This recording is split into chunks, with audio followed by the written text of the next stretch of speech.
आज मेरी शादी थी। हर लड़की की अपनी शादी को लेकर कुछ सपने होते हैं। वह अपने अरमान अपनी शादी के लिए बचा कर रखती है।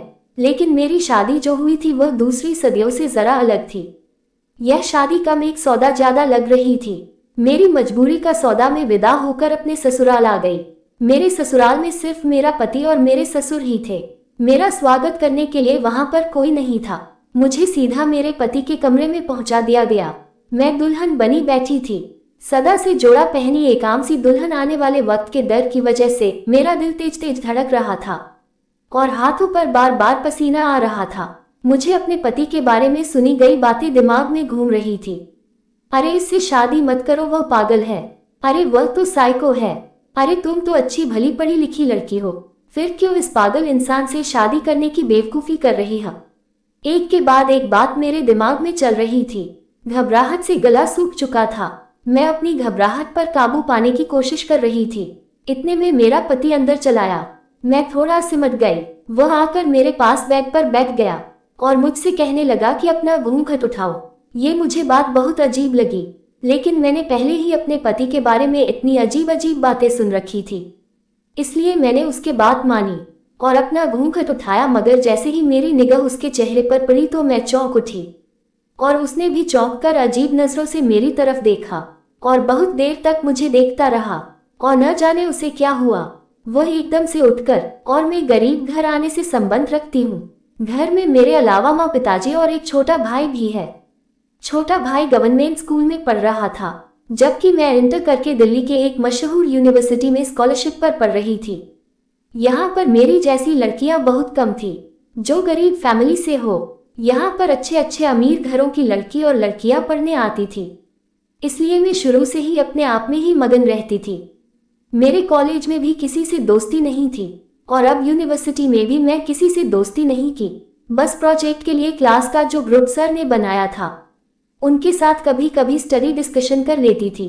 लेकिन इन्हीं दिनों में जयपुर से एक लड़का राहुल माइग्रेट होकर हमारे डिपार्टमेंट में आया। उसके आते ही पूरे डिपार्टमेंट में उसकी चर्चा होने लगा। वह बहुत हैंडसम था और हर एक लड़कियां उससे बात करने की तमन्ना रखती थी। मैंने भी जब पहली बार उसे देखा तो अपना दिल दे बैठी। लेकिन वह तो ऐसा चांद था जिसे मैं छूने की तमन्ना तो कर सकती थी, लेकिन छू नहीं सकती थी। मेरे साथ ऐसा पहली बार हुआ था, लेकिन मैं फीलिंग्स को दिल ही दिल में दबाए रखा और कभी किसी पर जाहिर नहीं होने दिया। क्लास में जब ग्रुप बना तो राहुल मेरे ग्रुप में शामिल हो गया। अब अक्सर यह होने लगा कि हमारी बातचीत पढ़ाई के सिलसिले में होने लगी। कभी कभार राहुल मेरे नोटिस भी बना देता। बहुत तरह से पढ़ाई में मेरी मदद करता है, इसमें असाइनमेंट में मेरे साथ मेरी मदद करता, जबकि किसी और लड़की से वह बात भी नहीं करता था। कुछ लड़कियां तो मुझसे कहने लगी कि राहुल तुम्हें पसंद करता है, लेकिन मैं उनकी बात एक कान से सुनकर दूसरे कान से निकाल देती, क्योंकि मुझे अपनी औकात का पता था। बेशक मैं बहुत खूबसूरत थी, लेकिन मेरा स्टेटस राहुल के स्टेटस के साथ मैच नहीं करता था और वह कोई पागल था जो इतनी अच्छी लड़कियों को छोड़कर मुझे पसंद करता। वह मुल्क की हाई प्रोफाइल फैमिली से ताल्लुक रखता था और मैं एक गरीब घर से ताल्लुक रखती थी जिसका बाप सब्जी बेचता था। यूनिवर्सिटी का पहला वक्त कैसे गुजर कुछ खबर ही ना हुई। ना मैंने कभी राहुल से अपने प्यार का इजहार किया और न ही कभी राहुल ने मुझे कोई फालतू बात की। आज हमारा यूनिवर्सिटी में आखिरी दिन था, लेकिन आज राहुल नहीं आया था। मेरे दिल को अजीब से बेचैनी लगी हुई थी। मैंने बहुत इंतजार किया। मैं एक आखिरी बार उसको देख लेना चाहती थी, लेकिन न जाने वह क्यों नहीं आया। हमने तो कभी एक दूसरे को अपना नंबर भी नहीं दिया था, कभी इसकी जरूरत ही नहीं पड़ी थी, और आज आखिरी दिन भी वह ना आ सका। मैं उदास दिल के साथ यूनिवर्सिटी से घर आई। मेरा आखिरी दिन बहुत बड़ा गुजरा था। कुछ दिन तो यूनिवर्सिटी के थकान उतारने में ही गुजर गया, लेकिन फिर यूनिवर्सिटी छोड़ने के कुछ समय बाद जिंदगी ने ऐसा पलटी खाया कि मैं दंग रह गई। पिताजी को अचानक काम के दौरान हार्ट अटैक हुआ और वह कई दिनों तक अस्पताल में एडमिट रहे। काम तो बंद पद हुआ था और साथ ही साथ जब पाप का टेस्ट के दौरान पता चला कि पिताजी के वॉल बंद है और हार्ट की सर्जरी करवानी पड़ेगी। हमारी इतनी हैसियत नहीं थी कि इतना महंगा इलाज अफोर्ड कर सकते, पर थोड़ी बहुत सरकारी अस्पताल से इलाज करवा के पिताजी घर तो आ गए, लेकिन डॉक्टर ने शक्ति से उन्हें आराम करने को कहा। पिताजी अब ज्यादातर घर पर ही रहते थे। वह बहुत कोशिश करते कि काम पर जाएं, लेकिन मैं उन्हें मना करती और काम पर जाने नहीं देती। एक दिन पापा चोरी से काम पर चले गए तो तबीयत ज्यादा खराब हो गई, तो पिताजी भी खुद ही कहने लगे कि अब जब तक ठीक नहीं हो जाता तब तक नहीं जाऊंगा। लेकिन फिर ऐसा कब तक चलता। घर में मौजूद जितना भी राशन था वह खत्म होने को आ गया। जितने जमा पूंजी थी वह भी थोड़ी थोड़ी करके खत्म होने लग गई। हमने घर भी बदल लिया, एक छोटा घर किराए पर ले लिया। माँ का परेशान चेहरा देखकर मैं खुद परेशान हो जाती। भाई तो भी बहुत छोटा था, इसलिए सवाल ही पैदा नहीं होता था कि वह काम करेगा, तो मुझे ही बाहर कदम निकलना पड़ा। पहले तो पिताजी की ही सब्जी की रेडी निकाल के घर के बाहर लगते थे। प्रतिदिन सुबह मम्मी के साथ जाकर मंडी से ताज़ा सब्जी ले आई और घर के बाहर रखकर सब्जी बेच देता। लेकिन इसमें इतने पैसे नहीं बचते थे कि हमारी घर के खर्च पूरे हो जाते। लेकिन पिताजी के इलाज के लिए पैसे कहाँ से आते, इसलिए मैंने एक फैसला किया और माँ को इस बारे में बताया। पहल तो माँ ने मुझे बहुत मना किया, लेकिन मैं अपनी बात पर अड़ी रही और मैं पिताजी से और माँ से इजाज़त ले ली। इजाज़त देते हुए पिताजी का दिल भी बहुत भारी हो रहा था, क्योंकि उन्होंने मेरे लिए कुछ और सपने देखे थे और अब एकदम हालात के पलटी की वजह से वह सब अधूरे रह गए थे। पिताजी की परमिशन मिलते ही मैं अगले दिन अलग अलग जगह पर नौकरी के लिए अप्लाई करना शुरू कर दिया। अखबार मंगवाया, उसमें नौकरियों के ऐड देखकर बहुत जगह पर अप्लाई किया, लेकिन पूरा 1 महीना में नौकरी के लिए अप्लाई करती रही और मुझे कहीं भी नौकरी नहीं मिली। इंटरव्यू के कॉल आते, मैं इंटरव्यू देने जाती, लेकिन ऐसा लगता था जैसे वहां पर पहले से ही नौकरी के लिए सिलेक्शन हो गया हो और यह इंटरव्यू बस एक फॉर्मेलिटी हो। लेकिन फिर इन दिनों में एक जगह पर नौकरी लग गई। सैलरी बहुत ज़्यादा नहीं थी, लेकिन अच्छी थी। मैंने फौरन ज्वाइन कर लिया कि मुझे ज्वाइन किए हुए कुछ ही दिन गुजर रहे थे। एक दिन बॉस ने मुझे अपने कमरे में बुलवाया और कहने लगे, मिस मानवी, जितना अच्छा आप काम करते हैं इसके हिसाब से आपकी सैलरी और पोस्ट कुछ कम है। बॉस ने मुझसे सवाल किया तो मैं थोड़ा घबरा गई कि हाँ बोलूं या ना, लेकिन फिर हिम्मत जमा करते हुए मैंने हाँ कह दिया और वह कुछ देर मुझे गहरी नजरों से देखते रहे। मुझे उलझन होने लगी, लेकिन फिर वह कहने लगे, आपकी सैलरी और पोस्ट बढ़ सकती है, लेकिन अगर आप मुझे खुश करें तो। उसने कहा तो मैं उलझन भरी नजरों से उनकी तरफ देखा और पूछा। बॉस ने समझी नहीं। इतना सुनते ही वो हंसते हुए कहने लगे, मिस मानवी, आप समझदार है, समझ सकती है, इसीलिए आपको बस मुझे खुश करना होगा। बॉस की बात सुनकर मेरे तो तन बदन में आग लग गई। मैं एकदम खड़ी हो गई और कहने लगी कि तुम जैसे कमीनों की वजह से ही लड़कियां घरों से निकलने को डरती है। मैं लानत भेजती हूँ तुम पर और तुम्हारे काम पर। मैं गुस्से से ऑफिस से बाहर आ गई। पीछे से वो कमीना बस मुझे आवाज ही देता रह गया। मेरी आंखों से आंसू बह रहे थे। मुझे अपने आप इतना लाचार और बेबस लग रहा था कि दुनिया मजबूर और लाचार लोगों की नहीं थी। मैं कितनी देर इसी तरह सड़क किनारे चलती रही, लेकिन आखिर कब तक, घर तो जाना ही था। घर पहुंचकर माँ ने मेरा परेशान चेहरा देखा तो पूछने लगी, क्या हुआ मानवी, तुम इतनी परेशान क्यों हो? माँ के पूछने की देर थी कि मैं फूट फूट कर होने लगी और माँ को सारी बात सच सच बता दी। माँ मुझे अपने सीने से लगा ली। वह कहने लगी, बेटा, अब तुम घर से बाहर निकली हो तो तुम्हें इस तरह के बहुत से भेड़ियों से लड़ना होगा। ऐसे बहुत से दरिंदे तुम्हारे रास्ते में आएंगे, लेकिन तुम्हें हिम्मत और साहस से काम लेना होगा। माँ ने मुझे बहुत समझाया, पर मैं काफी हद तक परेशान हो गई थी। अगले दिन मैं हिम्मत और हौसले से एक नई जॉब के लिए गई और मेरी किस्मत ने मेरा इस कदर साथ दिया कि मुझे इनके एंटरप्राइजेस में नौकरी मिल गई। नौकरी पहले वाली नौकरी से बहुत अच्छी थी और सैलरी भी अच्छी थी। मुझे काफी आसानी हो गई थी। यहाँ पर काम करते हुए मुझे 3 महीने हो गए थे। यहाँ का माहौल बहुत अच्छा था। मैंने आज तक सिर्फ अपनी कंपनी के हेड को ही देखा था। हालांकि ऑफिस में बॉस के बेटे की बहुत बातें होती थी। कोई उसे पागल कहता था, कोई दीवाना कहता था, कोई सहायकों कहता था, लेकिन मैंने कभी आज तक उसे नहीं देखा। शायद वह ऑफिस आता ही नहीं था। मैं भी अपने काम से कम रखती थी। लेकिन फिर इन्हीं दोनों बॉस ने वर्कर्स की एक अर्जेंट मीटिंग बुलवाई और उनकी तरफ से एक अजीब ऐलान सुनने में आया। बॉस ने कहा था कि जो भी लड़की मेरे बेटे के साथ शादी करेगी और उसके साथ पूरे 24 घंटे गुजरेगी तो मैं उसे बहुत बड़ी इनाम के तौर पर दूंगा। मुझे बॉस की बात अच्छी नहीं लगी। ना जाने उनके बेटे में क्या मसला था कि बॉस ने इस तरह का ऐलान किया था। लेकिन फिर बराबर यह बात सुनने को मिलती रही, कोई भी लड़की बॉस के बेटे के साथ शादी के लिए तैयार नहीं थी। लेकिन ये बात सुनकर मेरे दिल में बार बार यही ख्याल आ रहा था, इतने ज्यादा पैसे मिलेंगे तो मैं ही बॉस के बेटे से शादी कर लेती हूँ। इन पैसों से मैं पिताजी का इलाज करवा सकती हूँ, और एक बार पिताजी ठीक हो जाए तो हमारे सारे मसले हल हो सकते हैं, और फिर कौन सा ये सच की शादी होगी, सिर्फ एक सौदा ही है ना। लेकिन दिमाग इस बात को झटक देता। दिल और दिमाग की जंग जारी थी। दिल कहता कि शादी कर लो, और दिमाग नहीं मान रहा था, और फिर दिल जीत गया। मैंने इस आग में कूदने का फैसला करते हुए बॉस को हाँ कर दी। मेरी बात सुनकर बॉस बहुत खुश हुए। इसी रविवार के दिन शादी के लिए तय कर दिया। मैं घर आकर माँ से बात की तो मन बात सुनते ही शॉक में चली गई। मुझसे खफा हो गई। पिताजी का भी रवैया माँ से अलग ना था।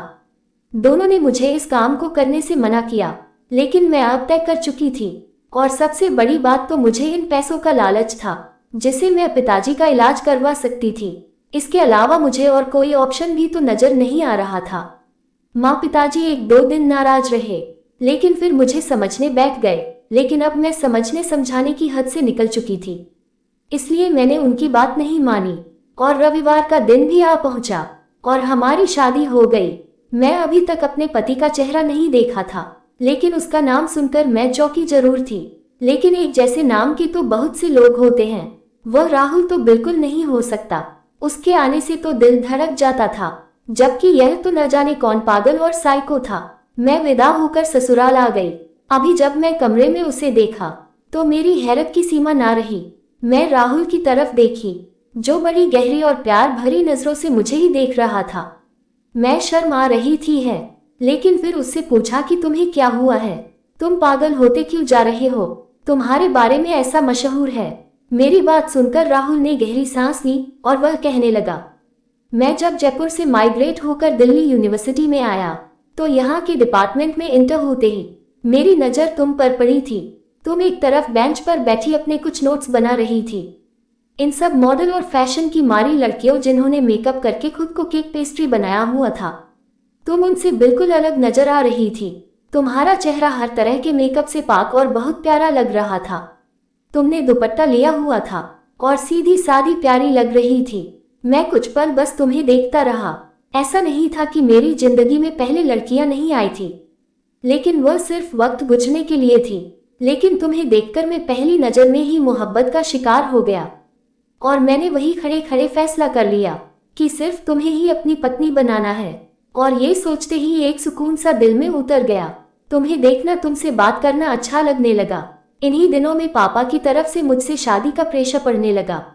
दरअसल दिल्ली से पापा ने मुझे बुलाया इसलिए था। मैंने उन्हें तुम्हारे बारे में बताया, लेकिन स्टेटस की वजह से पापा ने मुझे साफ साफ इनकार कर दिया और तुमसे मिलना भी गवारा नहीं किया। उन्हें तुम्हारी खूबसूरती से कोई मतलब नहीं था। वह अपने ही जैसे किसी बिजनेस क्लास फैमिली से मेरा रिश्ता करना चाहते थे, जिससे वह अपने बिजनेस को चार चार लगा सके। मैं उसे बार बार मन करता रहा, लेकिन उन्होंने मेरी एक न सुनी और एक जगह पर मेरा रिश्ता तय कर दिया। मैं इसलिए आखिरी दिन तुमसे मिलने यूनिवर्सिटी नहीं आया था। मुझे पता था कि तुम मुझे पसंद करती हो, लेकिन मैं आखिरी दिन तुम्हारी उम्मीद नहीं तोड़ सकता था, इसलिए मैं यूनिवर्सिटी नहीं आया। पापा ने मेरी मंगनी धूमधाम से कर दी।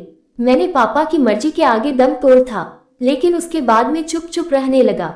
मेरी मंगेतर अक्सर मुझे बाहर ले जाने के लिए आती, मुझे महंगे महंगे गिफ्ट देती। वह मेरे साथ वक्त गुजारना चाहती थी, लेकिन मुझे ये सब बिल्कुल अच्छा नहीं लगता था। मुझे बार बार तुम्हारा ख्याल आता, और फिर एक दिन मैं यूनिवर्सिटी के क्लर्क डिपार्टमेंट से तुम्हारे घर का पता निकलवाए और तुम्हारे घर भी गया, लेकिन वहां से पता चला कि तुम लोग तो घर छोड़कर जा चुके हो। मैं बहुत परेशान हो गया। अब इतने बड़े शहर में तुम्हें कहां से ढूंढ लूंगा। इसके बाद में जैसे खुद से ही चैट हो गया था। इन्हीं दिनों में इसी हालत में मेरा अपनी मंगेतर के साथ झगड़ा हो गया। वह मुझे किसी कॉन्सर्ट में लेकर जाना चाहती थी, जबकि मेरा बिल्कुल दिल नहीं लग रहा था। इसलिए मैंने उसे साफ साफ इनकार कर दिया कि मुझे बार बार तंग ना करो। उसको मेरा इनकार बहुत बुरा लगा और उसने अपने पापा से मेरे प्रस्ताव के बारे में शिकायत कर दी। उसके पापा ने मेरे पापा से बात की और घर में तूफान उठ गया।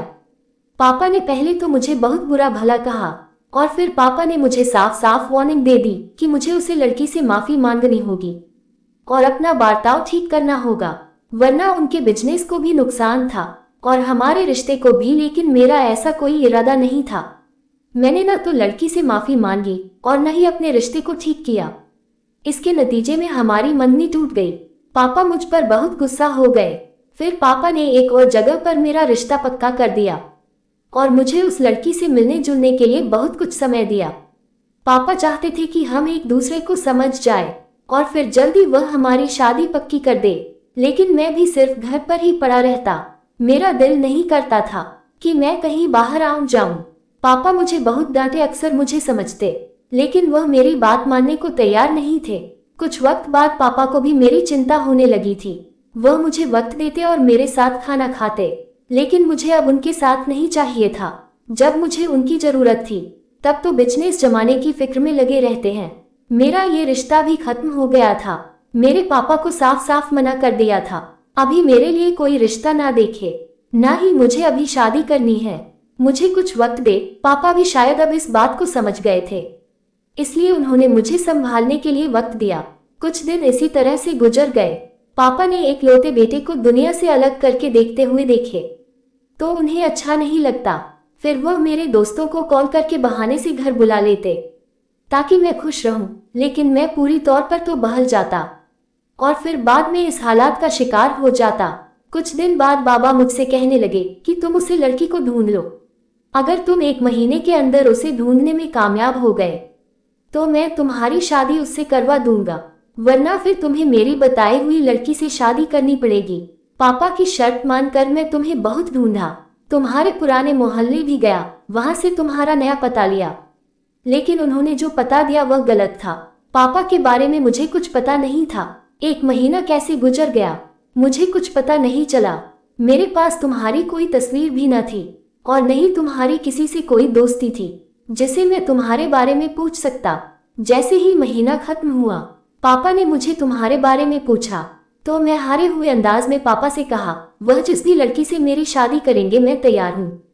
पापा तो जैसे खुशी से बेकाबू हो गए और अगले ही दिन उन्होंने कहा कि मैं इस रविवार तुम्हारी शादी पक्की कर दी है, रविवार को तैयार रहना। मैं उनसे लड़की के बारे में कुछ भी नहीं पूछा, क्योंकि अगर तुम नहीं हो तो कोई भी हो, क्या फर्क पड़ता है। रविवार के तहत पर मैं तैयार हो गया। शादी के दौरान तुम्हारा नाम सुनकर मैं चौंक जरूर था, मगर मानवी नाम की लड़कियां ना जाने कितनी इस दुनिया में होगी। मैं ये सोच रहा था कि और फिर तुम्हें अपने कमरे में देखकर हैरान हो गया। शायद भगवान ने हमारा मिलना लिखा था, इसी तरह हमारा नसीब जोड़ना था, और देख लो आज हम एक हो गए। राहुल ने कहते हुए अपना हाथ आगे किया तो मैं भी उसके हाथ पर अपना हाथ रख दिया। अगले दिन सुबह में और राहुल बहुत खुश अपने कमरे से बाहर निकले और जाकर पापा से मिले। पापा हम दोनों को एक साथ खुश देखकर बहुत हैरान हुए और फिर हम दोनों को एक साथ गले लगा लिया। उनकी आंखें भी कहीं शायद राहुल की इस हालत की वजह से बहुत ज्यादा परेशानी में थे और अब उसे खुश देखकर उन्हें अच्छा लगा। हम सब मिलकर नाश्ता करने लगे। राहुल मुझे थोड़ी थोड़ी देर बाद हर चीज उठाकर मुझे दे रहे थे। मुझे बहुत अच्छा लग रहा था और पापा हैरानी से राहुल को देख रहे थे। सिर्फ मैं और राहुल की सच्चाई जानते थे। उन्होंने पापा को इस बारे में कुछ नहीं बताया। मैंने और राहुल ने एक दूसरे से वादा किया था कि यह बात हम कभी किसी दूसरे को नहीं बताएंगे कि हम एक दूसरे को पसंद करते हैं और मैं वही लड़की हूँ जिससे राहुल शादी करना चाहता था।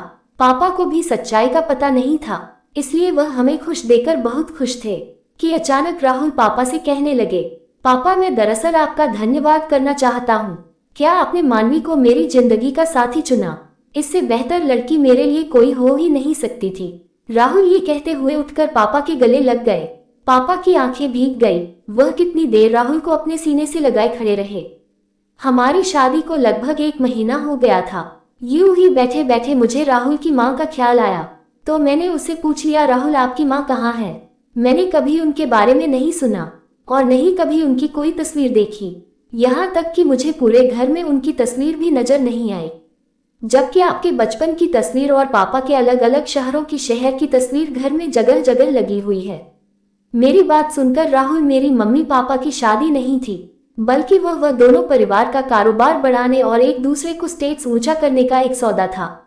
इसे इन दोनों ने मंजूर की और एक दूसरे को अपना लिया। मम्मी अपने सोशल लाइफ में ज्यादातर बिजी रहती है। वह क्लब जाती, पार्टी करती रहती है और पापा हर वक्त अपने बिजनेस को दो दो चार करने में लगे रहते। दोनों का रिश्ता तो था, लेकिन वह दोनों एक दूसरे के साथ नहीं थे। इन दोनों के रिश्ते में प्यार नहीं था।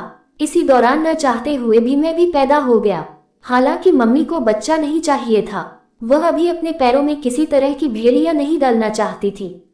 लेकिन शायद भगवान को कुछ और ही मंजूर था और मैं दुनिया में आ गया। फिर पैदा होने के कुछ दिन तक मम्मी पापा का आपस में मूड अच्छा रहा, लेकिन फिर उनके बीच वही दोबारा झगड़ा शुरू होने लगा। मम्मी को आपत्ति होती है, लेकिन पापा को ऐतराज होता कि मैं जब घर आता हूँ तुम घर पर मौजूद नहीं होती। क्यों? इस तरह करते करते इन दोनों के झगड़े बढ़ने लगे। मैं उस समय 8 साल का हो चुका था। उन्हीं दिनों में मम्मी का अफेयर सुनने में आया। मम्मी अपने से कम उम्र लड़के के साथ अक्सर दिखाई देने लगी थी। पापा को वैसे तो बिजनेस से फुर्सत नहीं थी, लेकिन उन्हें कोई ना कोई मिलने वाला मम्मी के बारे में बता देता। जब भी पापा को ऐसा कुछ पता चलता तो वह नशे में धुत घर आते और मम्मी को गंदी गंदी गालियां देते हैं। लेकिन एक तो वह नशे में होते और फिर दूसरी तरफ मम्मी उन्हें ऐसा करने से रोक दी थी। और फिर एक दिन मम्मी पापा को तलाक नोटिस भेज दिया। पापा वह भागकर मम्मी के पास चले गए और मम्मी से मिन्नत करने लगे, क्योंकि बिजनेस में 50% की शेयर होल्डर मम्मी थी और अगर मम्मी उनके स्थान से निकल जाती तो इसका मतलब था कि आधा बिजनेस उनके हाथ से चला जाता। पापा ने मम्मी को मनाने की बहुत कोशिश की, लेकिन मम्मी अपनी बात पर अड़ी रही। उनके ऊपर नए नए इश्क का भूत सवार था। वह पापा से तलाक लेकर दूसरी शादी करना चाहती थी। मम्मी को पता था कि पापा उन्हें आसानी से तलाक नहीं देंगे, इसलिए उन्होंने अदालत में कैसे कर दिया। पापा ने भी अपनी तरफ से बहुत तगड़ा वकील किया, लेकिन मम्मी का वकील जीत गए और अदालत की तरफ से मम्मी को तलाक मिल गई। साथ ही साथ पापा को मम्मी के 50% शेयर वापस करना पड़े। तो पापा को बहुत बड़ा झटका लगा था और बहुत वक्त लगा उनको ही बिजनेस दोबारा अपने पैरों पर खड़ा करने में। पापा को मम्मी से बहुत मोहब्बत थी या क्या था? आपने दोबारा शादी नहीं की पापा के साथ। पापा ने सारे घर में से मम्मी की एक चीज, यहाँ तक कि मम्मी की तस्वीर भी नहीं रहने दी। मेरे ऊपर इन झगड़ों का बहुत असर हुआ। मम्मी की बेवफाई और रोज रोज के झगड़ा मुझे भरोसा खत्म करते गए। मैं इस तरह की जिंदगी अपने लिए नहीं चाहता था, जिसे ना घर का ख्याल हो, ना अपने पति का, अपना बच्चों का। जैसे ये तो पता हो कि शाम को तैयार होकर उसकी क्लब जाना है, लेकिन यह ना पता हो कि शाम को उसका बेटा और पति क्या कहेंगे। मर्दों से अपनी तारीफ सुनकर अच्छा लगता हो, मुझे ऐसी औरत नहीं चाहिए। मैं चाह रहा था कि मुझे वह औरत मिले जो मेरी अटेंशन और प्यार की भूखी हो, तो मुझसे मोहब्बत करें, जो मेरे घर को घर बनाकर रखे और जब अपने घर वापस आओ तो मुस्कुराती हुई मुझे दरवाजे पर वेलकम करती मिले। फिर इसलिए जब मैं तुम्हें देखा तो मुझे लगा कि तुम ही वह औरत हो जो मेरी जिंदगी में सब ला सकती हो। हालांकि मैं अपनी सोसाइटी में से बहुत सी लड़कियां देखी, मुझे अच्छी मिलेगी, लेकिन वह सब की सब मम्मी की तरह ही थी। मम्मी की तरह उनकी जिंदगी भी मम्मी की जिंदगी जैसी ही थी। मैं धीरे धीरे सबसे ऊंचा है और जब मैं माइग्रेट होकर आया तो मुझे लगा कि मेरी तलाश खत्म हो गई है। राहुल ने कहते हुए प्यार से मेरे कंधे पर हाथ रख। मैं उसके सीने से जा लगी, क्योंकि मुझे मालूम था कि राहुल की मोहब्बत और साथ हमेशा मेरे लिए है और आगे की जिंदगी में खुशियां खुशियां हैं। दोस्तों, वीडियो कैसा लगा कमेंट करके जरूर बताना। अगर आपको वीडियो अच्छी लगी तो इस वीडियो को लाइक करके चैनल को सब्सक्राइब कर देना। आपका एक सब्सक्राइब मेरे लिए 1 लाख के बराबर है।